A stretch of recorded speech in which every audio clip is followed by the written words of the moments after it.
नमस्कार बच्चों, कैसे हैं आप सब। उम्मीद करता हूं कि आप सब अच्छे होंगे, स्वस्थ होंगे और आपकी पढ़ाई भी अच्छी चल रही होगी। तो चलिए शुरू करते हैं आज की वर्कशीट। और आज की वर्कशीट शुरू करने से पहले मैं बता दूं कि अगर आपने अभी तक हमारे चैनल को सब्सक्राइब नहीं किया है तो प्लीज़ सबसे पहले आप चैनल को सब्सक्राइब कर लीजिए। उसके बाद बेल आइकन का बटन भी दबा दीजिए ताकि सारे वीडियो के नोटिफिकेशंस आप तक पहुँचते रहें। तो आज की वर्कशीट है कक्षा 7 और 8 क्लास की कॉमन वर्कशीट सामाजिक विज्ञान की, और ये है वर्कशीट नंबर G19। तो बच्चों, आज की वर्कशीट में हम लोग एसएसटी की बहुत ही इम्पोर्टेंट टॉपिक को देखने वाले हैं, पढ़ने वाले हैं और इसको समझने वाले हैं। भारतीय संसद, भारतीय संसद क्या होता है उसको हम समझेंगे, और ये भारतीय संसद कैसे बनता है, सांसद कौन होते हैं, इन सभी बातों पर हम लोग आज डिस्कस करने वाले हैं। भारत में कानून बनाने की सर्वोच्च संस्था भारतीय संसद है। मतलब कि भारतीय संसद जो है, पार्लियामेंट, वहाँ सबसे बड़ी संस्था है जो कानून बनाती है, और उसके कानून को पूरे देश में माना जाता है। और उसमें हमारे द्वारा चुने हुए रिप्रेजेंटेटिव, मतलब कि हमारे प्रतिनिधि ही जाते हैं, और जनता के द्वारा चुनकर जनता उसे अपनी शक्तियां देती है, और वो उन शक्तियों का प्रयोग करके सरकार में भागीदार होते हैं, और सरकार के द्वारा सरकार की तरफ से जनता के लिए अच्छे अच्छे कार्य करते हैं। और जो विपक्ष में होते हैं वह अगर कोई असंवैधानिक कार्य दिखता है तो वो उसका खिलाफ भी करते हैं। तो कहा जा रहा है कि भारतीय संसद के 3 अंग राष्ट्रपति, लोकसभा एवं राज्यसभा हैं, और राष्ट्रपति का चुनाव लोकसभा, राज्यसभा एवं राज्य विधानमंडलों के निर्वाचित सदस्य करते हैं। अब है कि संसद के सदन कौन कौन है। और सबसे पहले आप एक चीज और समझ लीजिए, इस चीज को बारीकी से समझिएगा कि हम लोग जो संसद बोलते हैं, संसद, पार्लियामेंट, तो हमारा संसद 3 चीज के मिलने से बना होता है, एक राष्ट्रपति, लोकसभा और राज्यसभा। इस संसद का मतलब ये तीनों हुआ। इन तीनों के मिलने से जो संस्था बनती है वह संसद कहलाती है।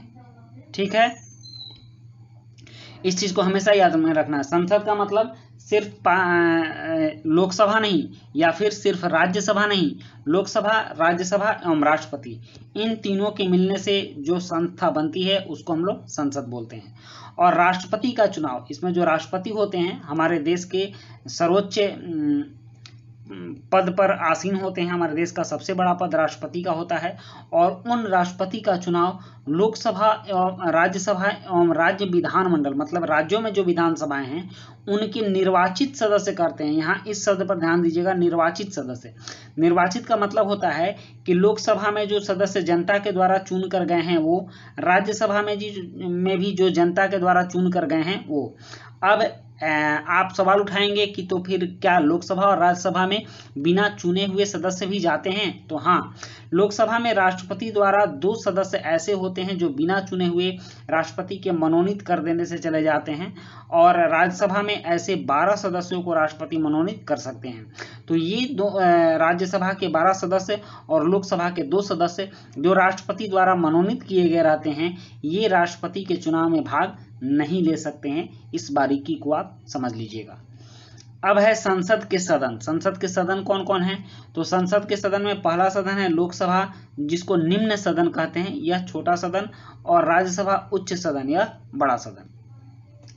लोकसभा में 545 सदस्यों की संख्या है, और राज्यसभा में कुल 250 सदस्य संख्या है।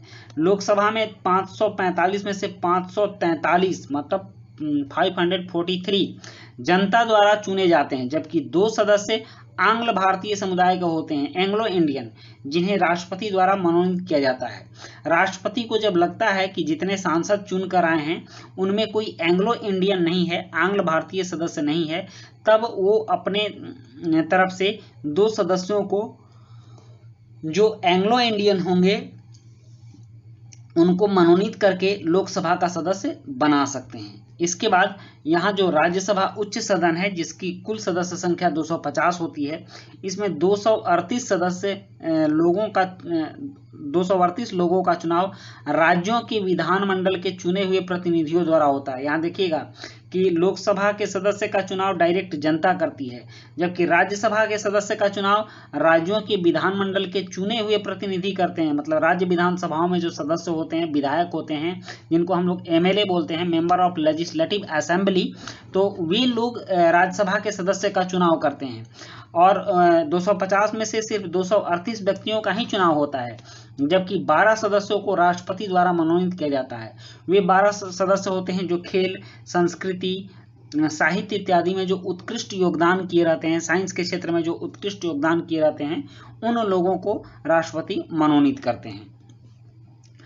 अब यहाँ कुछ प्रश्न भी हैं, जैसे कि अपने लोकसभा क्षेत्र एवं सांसद का नाम पता करके लिखिए। तो आप सिर्फ अपने लोकसभा क्षेत्र और अपने लोकसभा उस क्षेत्र के सांसद का नाम लिखेंगे, लेकिन उत्तर में मैंने दिल्ली के 7 लोकसभा क्षेत्र का नाम और उनसे जो सांसद चुने गए हैं उन सबका मैंने लिखा है। आप उनमें से देख लेंगे आप किस क्षेत्र में रहते हैं, और उसी क्षेत्र के लोकसभा क्षेत्र का नाम और सांसद का नाम आप किसी एक का लिखेंगे। उसके बाद प्रश्न 2 है, पता लगाइए कि राष्ट्रीय राजधानी क्षेत्र दिल्ली के कितने सांसद लोकसभा में हैं और कितने सांसद राज्यसभा में हैं, उन सभी के नाम भी लिखिए। इसके बाद राष्ट्रपति द्वारा कितने सदस्यों को लोकसभा एवं राज्यसभा के लिए मनोनीत किया जा सकता है। और प्रश्न 4 है, पता लगाइए कि भारत में राष्ट्रपति का चुनाव कौन करता है। तो चलिए बच्चों, अब इन प्रश्नों के उत्तर करते हैं। प्रश्न 1 है कि सत्संगति से क्या अभिप्राय है। तो इसका उत्तर है सज्जनों की संगति। माफ कीजिएगा, प्रश्न 1 इस वर्कशीट के ये प्रश्न है कि अपने लोकसभा क्षेत्र एवं सांसद का नाम पता करके लिखिए। तो यहाँ विद्यार्थी सिर्फ अपने लोकसभा क्षेत्र और उनके सांसद का नाम लिखेंगे, एक ही। लेकिन मैं नहीं जानता कि आप किस लोकसभा क्षेत्र में रहते हैं और आपके सांसद कौन हैं, इसलिए मैंने दिल्ली के 7 लोकसभा क्षेत्र और उनके सांसद का नाम दे दिया है। आप इनमें से चुन लेंगे कि आपके सांसद कौन हैं, आप उन्हीं का नाम लिखेंगे। जैसे कि उत्तर पूर्वी दिल्ली से मनोज तिवारी हैं, उत्तर पश्चिमी दिल्ली से हंसराज हंस हैं, और चांदनी चौक से डॉक्टर हर्षवर्धन हैं। पूर्वी दिल्ली से गौतम गंभीर हैं, नई दिल्ली से मीनाक्षी लेखी हैं, और पश्चिमी दिल्ली से प्रवेश वर्मा, और दक्षिण दिल्ली से रमेश बिधूड़ी हैं। तो इनमें से आप जहां के रहने वाले होंगे उनका नाम लिखेंगे और उस क्षेत्र का नाम लिखेंगे। उसके बाद प्रश्न 2 है, पता लगाइए कि राष्ट्रीय राजधानी क्षेत्र दिल्ली के कितने सांसद लोकसभा में हैं और कितने राज्यसभा में हैं, उन सभी के नाम भी लिखिए। तो नाम तो हमने पहले देखा है, एक बार फिर देख लेते हैं। राष्ट्रीय राजधानी क्षेत्र दिल्ली के 7 सांसद लोकसभा में हैं, जिनके नाम निम्नलिखित हैं: श्री मनोज तिवारी, श्री हंसराज हंस, डॉक्टर हर्षवर्धन, और श्री गौतम गंभीर, श्रीमती मीनाक्षी लेखी, श्री प्रवेश वर्मा और श्री रमेश बिधूड़ी। उसके बाद दिल्ली के राज्यसभा में 3 सांसद हैं, जिनके नाम निम्नलिखित हैं: श्री संजय सिंह, श्री नारायण दास गुप्ता और श्री सुशील कुमार गुप्ता। नेक्स्ट है प्रश्न 3। प्रश्न 3 है, राष्ट्रपति द्वारा कितने सदस्यों को लोकसभा एवं राज्यसभा के लिए मनोनीत किया जा सकता है। तो इसका उत्तर है राष्ट्रपति द्वारा 2 सदस्यों को लोकसभा एवं 12 सदस्यों को राज्यसभा के लिए मनोनीत किया जा सकता है। और प्रश्न 4 है कि पता लगाइए कि भारत में राष्ट्रपति का चुनाव कौन करता है। तो इसका उत्तर है भारत में राष्ट्रपति का चुनाव लोकसभा और राज्यसभा के निर्वाचित सदस्य तथा देश की विधानसभाओं के निर्वाचित सदस्य करते हैं। तो बच्चों, ये थी हमारी आज की वर्कशीट, और आज की वर्कशीट कंप्लीट होती है। वीडियो अच्छी लगी हो तो लाइक, सब्सक्राइब, कमेंट जरूर कीजिएगा। मिलते हैं नेक्स्ट वीडियो में। Thank you.